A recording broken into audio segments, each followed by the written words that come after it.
get the show started! We finally have an answer to how big Islam Makhachev was on fight night. In a vlog posted by Will Harris of Anatomy of a Fighter, which documented Makhachev's life leading up to UFC 322, one clip showed that Makhachev weighed 189.4 pounds, 85.9 kilograms, on fight night against Jack Della Maddalena. That means he cut roughly 19.4 pounds to make the 170-pound limit. And camp-wise, everything is right on point. He's always had great camps, okay, except for one, but other than that, all these other camps have been fantastic, and this is the best camp out of all, so. Makhachev also celebrated his victory by adding another Richard Mille to his collection. Here we go.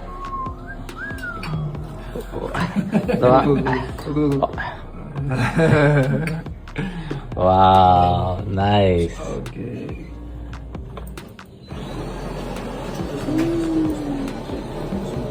Wow. I like light watch. Kamaru Usman believes Islam Makhachev has nothing to gain from fighting Ilia Topuria at 170. Usman has been vocal about wanting to face the winner of Makhachev versus JDM, and now that Islam holds the title, both men are campaigning for that matchup. However, there has been talk of Makhachev potentially defending his newly won belt against Ilia Topuria instead. In a recent interview with ESPN MMA, Usman explained why the matchup doesn't make sense, arguing that Makhachev has nothing to gain from fighting Topuria, but could lose everything. Do you foresee Ilia Topuria coming up to welterweight, potentially winning the title and staying and just defending against welterweights? No. No, we don't see that. No. You know, and he just growing into the lightweight division. And so we don't see that. Of course, it would be just for what? To make a humongous fight for the company, a big fight for the company. Yeah, but the thing is just for that. It's for the entertainment purpose of that fight happening. But in that case, what does Islam have to gain from that? Islam just put the work in and grew into this division and went out there and dominated the current champion. What does he gain from fighting Ilia Topuria, who was a featherweight, moved up to lightweight, and now moving up to welterweight? Really nothing to gain except all to lose. If something goes wrong and you lose, you lost to a featherweight. You know? So, listen, I think Ilia Topuria is extremely talented, and if they don't go with me and they go with him, I'm not, I don't want to say I won't be disappointed, but I'm not going to be upset. Like, as a fan of the sport, of course I would watch that. Islam Makhachev's manager Ali Abdelaziz has advised Ilia Topuria not to take a fight with Makhachev. Speaking to Michael Bisping and Paul Felder on the Believe You Me podcast, Abdelaziz said instead of trying to copy Conor McGregor's career path, Topuria should focus on building his own legacy, defend his title a few times, and then move up to 170 for a super fight with Makhachev. Ali added that on fight night, Makhachev would likely be around 20 pounds heavier than Topuria, making the matchup even riskier for the lightweight champion. There's one guy out there that's talking a lot of shit, and his name is Ilia Topuria. Is there any chance of that, Ali? You win there, you haven't even defended your title once. You understand? Islam defended 4 times. Have a couple of fights. Islam will fight him, it's no problem. But in a way, why Islam, what Islam have benefit of beating Ilia Topuria, right? Is like almost not beating Dylan. It's like, because Ilia Topuria is one of the greatest fighters right now, honestly. He's so good, honestly. But in a way, you're gonna be in the cage 20 pounds less than Islam. You understand? Yeah. And create your own legacy. Build your own self. You're young, you're hungry, you're good. Make your money, run your contract out and get a new contract. You understand? And fight Islam for big prize money. Let Islam do his thing, you do your thing, and after that you guys fight. But in a way, I feel he's taking a page out of Conor's book. When big fights on, you get on Twitter and write, and you get attention. Earn your own attention. Live your own legacy. Don't live legacy for other people. TJ Dillashaw believes Carlos Prates isn't ready for Islam Makhachev. Prates earned a huge win at UFC 322, knocking out Leon Edwards in the second round and immediately calling for a title shot. But Dillashaw thinks the Brazilian still has work to do. On the latest episode of the Jackson podcast, TJ said that Makhachev would wreck Prates right now and advised him not to rush into a title fight, but instead to focus on improving his biggest weakness, his grappling. Maybe a little bit more grappling awareness from Prates would help him out a lot, because you see holes. This is 170, so the champion now, Islam, would just wreck him.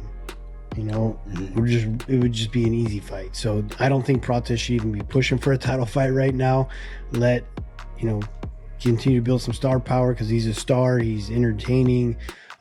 Take some smart fights, because I mean, Islam, you lose your chance at a title by fighting Islam, in my opinion. Dillashaw also admitted he was surprised by how effortlessly Islam handled Jack Della Maddalena. Islam made the fight look so easy, dude. And I did not expect it to look that easy. I chose Islam to win. Anytime there's a grappler versus striker, usually 90% of the time I'm picking the grappler. Especially when they're this dominant. But I expected JDM to give him more problems, be able to get back to his feet and show more danger on his feet. Arman Tsarukyan and Dan Hooker finally faced off for the first time after months of trash talk. The two are set to clash this Saturday in the main event of UFC Fight Night 265.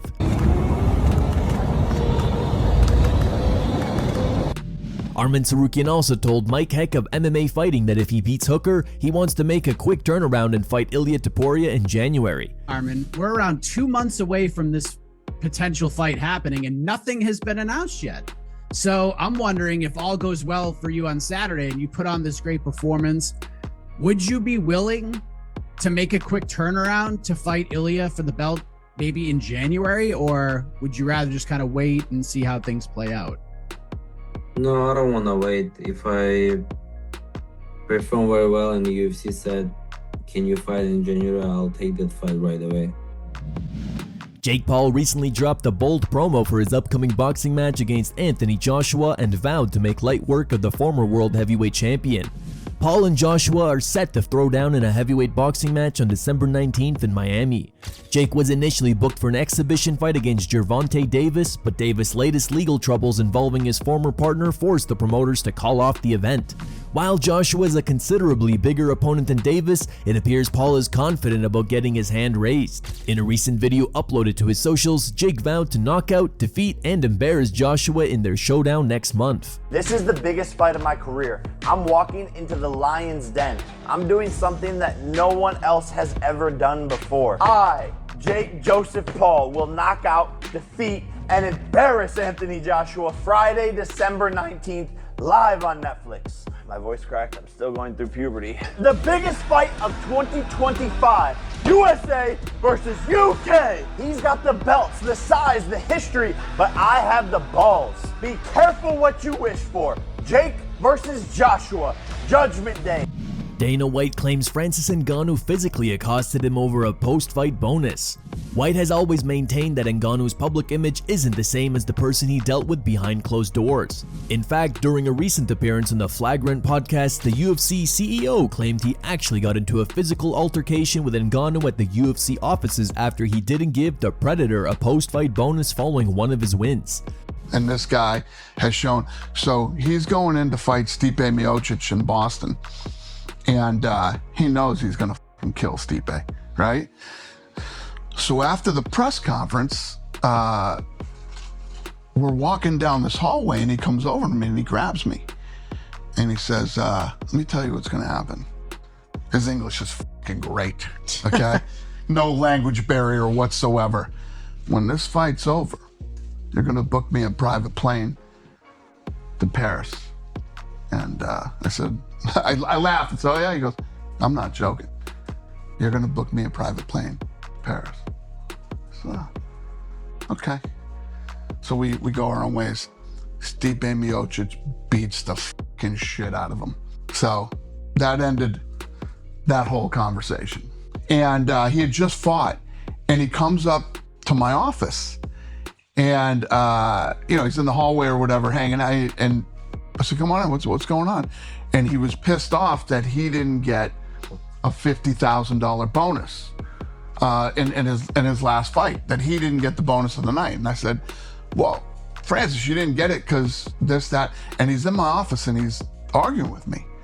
And I'm like, yeah, this guy got this guy got that, and this is why. The conversation's over. I'm starting to leave, and he grabs me by my shirt and like pushes me back in my office. And I said, dude, get your fucking hands off me. Those were the words that came out of you when Francis and Ngannou grabbed you by the shirt? Yeah. Here are the top 3 memes found on the internet. Number 3 meme was posted by Acceptable Ad. Number 2 meme was posted by Smesh Talk.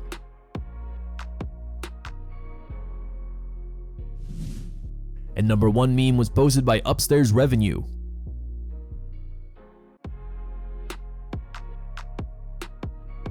Thank you guys for watching. If you enjoyed the content, please give it a like and subscribe to the channel to stay updated with the latest MMA news.